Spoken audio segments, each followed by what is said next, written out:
कितने लोगों का पता चला, 18 साल कौन पार कर गया, वोटर जो है आईडी हाथ में थमा दी, लेकिन राशन कार्ड नहीं बना पाए। मैं चाहता हूं जब तक सेंसस ना हो, जो सोशो इकोनॉमिक की सर्वे ऑलरेडी हुई है 2011 में, 2009 में, तो उसको जो है इंप्लीमेंट किया जाए। उसमें ऐसे लोग हैं जिनकी उम्र 45 साल हो गई, उनके बच्चों की शादी हो गई, लेकिन राशन कार्ड से महरूम है। मैं चाहता हूं सोशो इकोनॉमिक को उसको देखा जाए। अगर ये दूसरे तर्ज से नहीं बना सकते, उस तर्ज से पुराने तर्ज पे जो है बनाया जाए।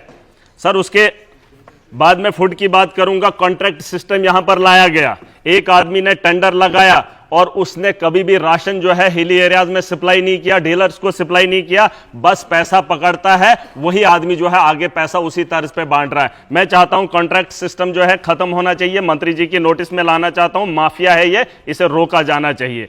उसके अलावा सर राशन कार्ड बनाए इन्होंने, 60 और 40 का रेशो बनाया, जिसमें 38% जो था वो एनपीएचएच था और 60% पीएचएच था। मैं चाहता हूं जो 2% एक्सक्लूजन में था, कुछ गांव ऐसे हैं, कुछ इलाके ऐसे हैं जहां एक्सक्लूजन में लोग नहीं फाल करते हैं, लेकिन जानबूझकर जबरदस्ती उनको डाला गया। मैं चाहता हूं पीएचएच की कैटेगरी ज्यादा है, आप भी जानते हैं बेरोजगारी बढ़ गई है, तो फिर पीएचएच में कमी क्यों आ रही है? 70% तक इसे पहुंचाया जाना चाहिए। और एक्सक्लूजन में हमारे हिली एरियाज में कोई भी फाल नहीं करता है। जो 38 था उसे जो है 2% एक्सक्लूजन किया था। मैं चाहता हूं 30 पूरा जो है 70 और 30 में इसे जो है बराबर किया जाए।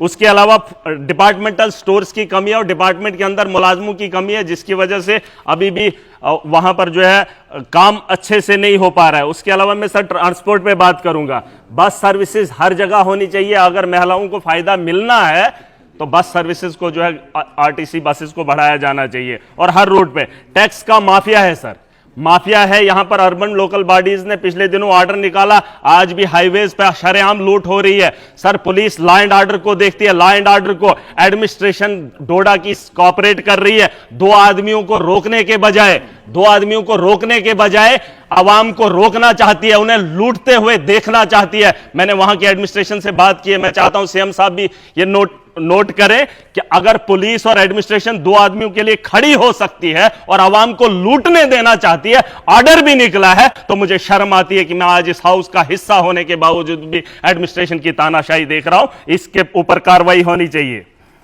सर उसके अलावा परमिट की मैं बात करूंगा। जो 6 लाख की गाड़ी थी आज वो 12 लाख की है। नौजवान ले रहा है, काम कर रहा है, वही सवारियां 7 अलाउड हैं। लेकिन उसके अलावा मैं बताना चाहूंगा परमिट सर जो 30,000 में मिलता था, आज वही यहां जम्मू कश्मीर के नौजवानों को 1.5 लाख में दिया जा रहा है। और किन मुश्किलात से गुजरना पड़ रहा है ये सब जानते हैं। बेरोजगारी कितनी बड़ी है आप अंदाजा लगा सकते हैं। मैं चाहता हूं परमिट की वो जो फीस है उसमें कमी की जाए।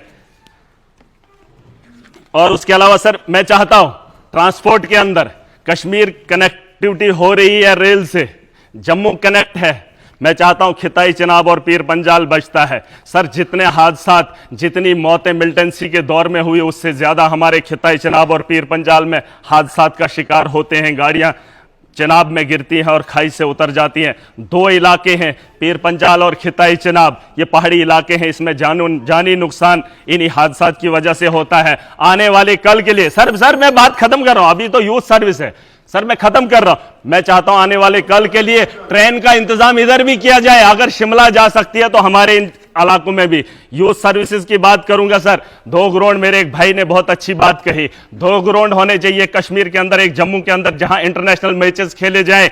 वरना तो मोदी जी ने गुजरात के अंदर इतना बड़ा, जहां 1 लाख लोग बैठ सकते हैं, क्या जम्मू कश्मीर के अंदर इंटरनेशनल मैच नहीं होना चाहिए? उसके लिए अब सरकार इंतजाम करे। और आने वाले कल में जब यहां टीमें आएंगी तो दुनिया ये देखेगी और कश्मीर की खूबसूरती को भी जानेगी। इसके अलावा सर साइंस एंड टेक्नोलॉजी की बात हो रही है, कहां है हमारे जम्मू कश्मीर के अंदर? हमारे यहां अगर कहीं कंप्लेंट आती है किसी भी दफ्तर से, मैं सर सबकी नोटिस में लाना चाहूंगा। हम क्या करते हैं, नहीं ये झूठ बोल रहे, हमारे पास यहां सर सुन लीजिए, टेक्नोलॉजी होनी चाहिए। मैं मिनिस्टर साहब को बोल रहा हूं, टेक्नोलॉजी, अगर हॉस्टल की बात हो रही है तो हॉस्टल को चेक करने की टेक्नोलॉजी यहां पर होनी चाहिए। ऑन स्पॉट पता चलना चाहिए कि डॉक्टर ने यूनिफॉर्म पहनी है, क्या वो डॉक्टर ड्यूटी पर है, वैसी टेक्नोलॉजी का इंतजाम किया जाए, वरना धांधलियां सड़कों पे होती हैं, लोग परेशान हो रहे हैं। और मैं एक आखिरी बात बताना, सर बताना असली तो बात है, मैं चाहता हूं इस ग्रांट पे जो बहस छिड़ी थी, यहां से भी बात हो रही थी, यहां से भी, सर सुन लीजिए, मजे की बात है। अब मंत्री जी को इतना बोझ, सर यूटी के अंदर सिर्फ छह मंत्रालय हैं, बोझ ज्यादा है। ग्रांट्स पे बात करने के लिए मुझे 4 मिनट मिल रहे और नहीं कर पाऊंगा। मैं चाहता हूं कि विपक्ष के लोगों को भी मंत्रालय बांट दिए जाए। उन्होंने ट्रांसपोर्ट की बात की, ट्रांसपोर्ट है, एक डिपार्टमेंट उनको दे दीजिए। माइनिंग बेहतर जानते हैं, दे दीजिए। शराब के ठेके हैं, उनको दे दीजिए। इनको भी एडजस्ट करके जम्मू कश्मीर की बेहतरी करेंगे। Thank you.